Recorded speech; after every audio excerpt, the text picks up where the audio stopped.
Hello and welcome to Dice and Demons. I'm Emma, and today we're going to be taking a look at the new box set for the Tomb Kings for Warhammer the Old World that Games Workshop kindly sent to me. So right off the bat, this is a huge box. It's probably one of the biggest boxes I've ever seen from Games Workshop, and that's, I think, saying something. And yeah, I just received it recently, and I haven't had a chance to build it all or paint it all, but I did have a chance to take a look at it and build some of the models. And so in this video, I want to give you my thoughts on the box set itself and on the building process of some of the models as well. I have to say, I'm not completely unbiased about this box because I love ancient Egypt, and I only started this hobby when after the old world was sort of over and Age of Sigmar was a thing. So I never had a chance to actually build a Tomb King's army, and I always wanted one because, I mean, it's ancient Egypt with, you know, in model miniature format, and there are skeletons, and it's just really cool. It's right up my alley. I really like the Tomb Kings. So as I said, this is a really big box, and it comes with a ton of models. I think around 80 models or so, perhaps, no, almost 90 models perhaps. It's a lot of models anyways. And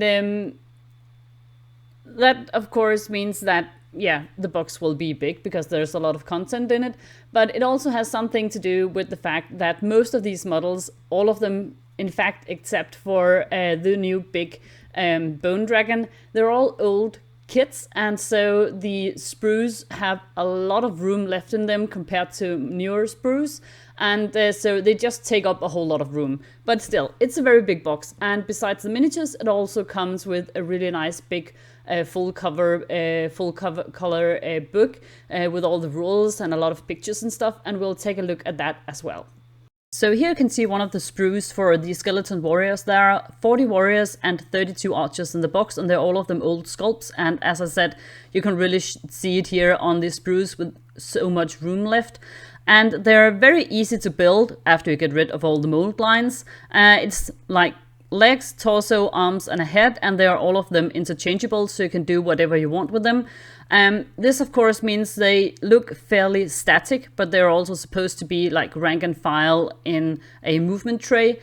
So if you're expecting, like, if you're used to newer sculpts where they are more monopose but very dynamic, this is definitely not what you're going to get from this box. Here you can see the sprues for the horses, and this is what you're gonna get. There are two different variants with the head on the skeleton, and then two versions of the other half of the horse without the head. And so they're going to look fairly similar, but then again, they are, after all, well, skeleton horses. I just had to count there to make sure there were 7 vertebrae in the neck like there should be, and there was, so I was really happy with that. In comparison, you can see here the sprues for the bone dragon, and it's a much more tight fit, of course, because with the new technology, you can just fit a whole lot more on a sprue. It is also very easy to see on these sprues that the level of detail has gone up immensely since the sort of old version of the Tomb Kings were made. It's just really a fact. You can definitely tell. For instance, if you look at this model, you can tell that the bottom of the ribcage just has no details in it. It's just more or less a flat piece of plastic. I don't think it's too important. I mean, not a lot of people are going to be, well, looking up the skeleton's torso, but it's just something to be aware of. Also, the ribs or the vertebrae here on the skeleton horse, they don't really match up. Again, not a huge problem for most people, but just something that it might be nice to know if you don't have any experience working with older models.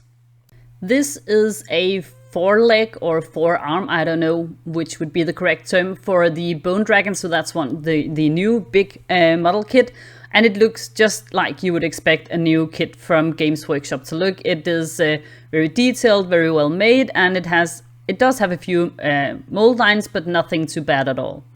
Then here you can see I've built one of the new. I was really interested in seeing how the Tomb King's warrior would look next to a model from the Ossiarch Bone Reapers range, which is of course a much newer model range. And the size is fairly similar, actually. The only thing is, of course, that the level of detail on the Osag Bone Reapers is much higher, and also that the head, the skull on the Tomb King's Warrior is quite a bit bigger, and it looks just slightly goofy to me. But I mean, I still think they look kind of cool and very fun. And if you put them all like in a big blob of 20, I don't think it's something you're going to notice much. I also wanted to see what the skeleton horses would look like, how big they would be compared to other models. And if you look at this compared to the cavalry line from the new Cities of Sigmar, it's quite a bit smaller. It sort of looks like a pony, really, compared to that. But if you then put it up against an old Bretonnian cavalry unit, then it's actually a pretty good match.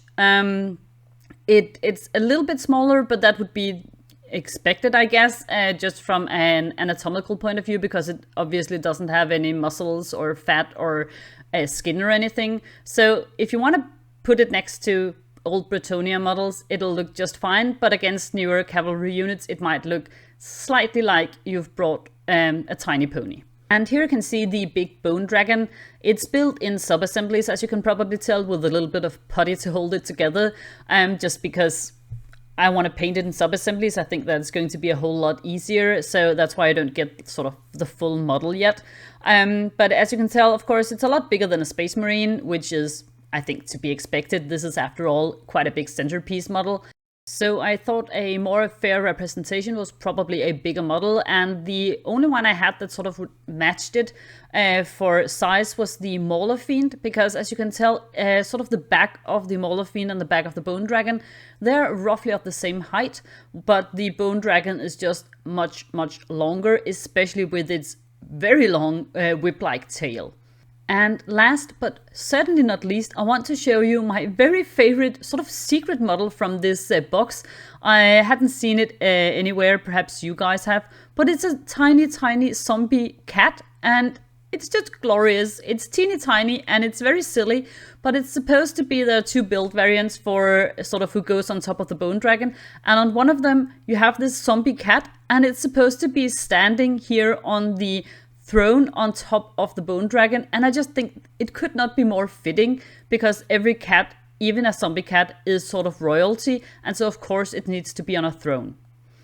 As I said, the box of course also comes with a big rule book, and it looks like this, and it's a really big heavy book, which is always nice. There's just something cool about, you know, big honking hardcover books, and it has, as you would expect, all the rules, and it looks nice and it looks great. I haven't had a chance to read through it at all, but it looks like a standard high quality Games Workshop rulebook. But then my favorite part of this is actually that you have a lot of pages with pictures of old models, and they just look really cool. Again, I know a lot of people don't really like the old models too much. They prefer the newer sculpts, and I think I do too, to a certain degree, but it's just like nostalgic and nice, and it's cool for me, as I said, as a sort of newer hobbyist, to see some of these old models painted up, and they just look awesome and cool, and just, yeah, I don't know, it's just, there's something of the hobby history in this book, and as a, well, history geek, it's just something that speaks to me somehow. So to summarize my views on this box, it's a really cool box. You get a ton of models and you get a great new book, and it's all well and good as long as you know sort of what you are buying into, because as I said, these models are, most of them, very old, and it shows. It both shows in the sculpts, and it shows when you're building them and you have to remove the mold lines. It's just a little bit more work to get everything to fit nicely together. And if you're not really prepared for that, and that's not what you want, perhaps this box is not for you. If, on the other hand, you really like the nostalgia and you're interested in Warhammer the Old World, of course, then, I mean, this could be just what you are looking for.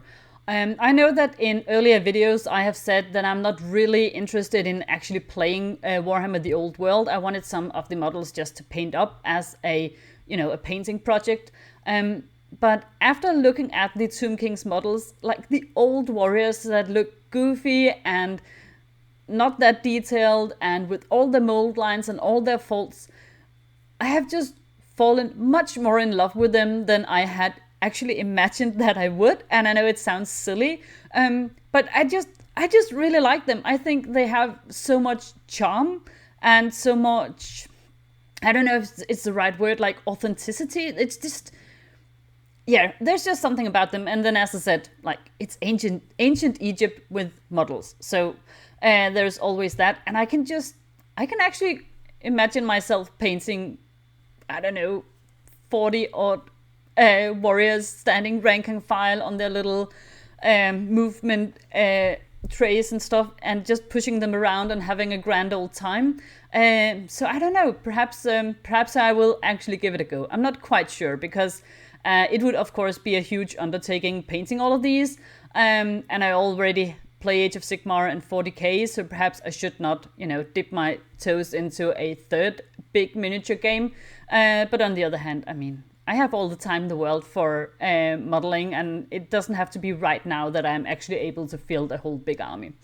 As for painting these, as I said, the old warriors, they don't have nearly the level of details that you find on newer sculpts, and that can both be a blessing and a curse. Like, of course, newer models tend to look much more dynamic, and the details tell a story, and it's really cool and it looks awesome. But on the other hand, like one of these totally basic skeleton warriors, it will not take you long to paint. Like some contrast paint or some speed paints or whatever, and a little bit of dry brushing, and the sort of basic model is done. So this is something that you could probably achieve fairly quickly if you don't want it to be like an army that would win you any painting awards. So I think that can also be something to think about, that if you find that you get bogged down with details on models, perhaps this is also something that would make it just a little bit easier for you to get started and actually feel like you have something going for you with getting a whole big number of models painted fairly quickly. So I'm on the fence. I don't quite know, but I do know that, the Tomb Kings, I'm all for it. I think they look so cool. So what do you guys think? Is this something that you are interested in at all, or is this something that you just can't see yourself really feeling, enthusiastic about? I really want to know how many people would actually be interested in playing Warhammer the Old World. I have a feeling that it might be a little bit more of a niche game, but I'm not quite sure, because I have also seen some people being really hyped about it. So let me know your thoughts and your perhaps also ideas, especially if you have some cool ideas for color schemes for my new Tomb Kings army, perhaps. Perhaps it'll be an army, perhaps it'll just be single painting projects. I'm not quite sure. But I'm very, very happy about the Tomb Kings, and I definitely want one of those Sphinx models at some point as well, because I have always loved them, and I was so sad when I got into Warhammer Age of Sigmar and I found out that you couldn't get one anymore, because it has always been one of my favorite models ever since I saw it in a White Dwarf before I even started in the hobby. So yeah, let me know what you think. I look forward to hearing from you. Bye!